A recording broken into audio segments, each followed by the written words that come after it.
అందరికీ నమస్కారం.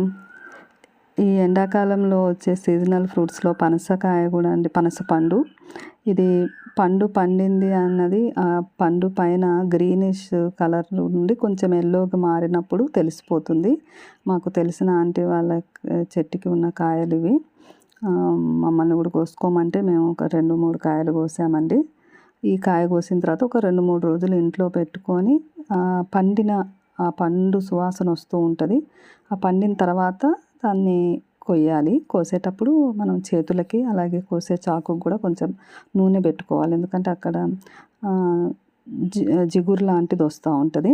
అలాగే తొనలు ఒలుచుకొని చక్కగా తొనలు తినేసి తొనల మధ్యలో ఉండే గింజలను కూడా పక్కన పెట్టుకుంటే మనము ఆ గింజల్ని కూడా కాల్చుకొని తినొచ్చు, కూర చేసుకోవచ్చు, ఫ్రై చేయొచ్చు. మంచి పోషకాలు ఉన్న పండు అండి. నాకైతే చాలా ఇష్టం. మీకు ఇష్టం అనుకుంటున్నాను. ధన్యవాదాలు.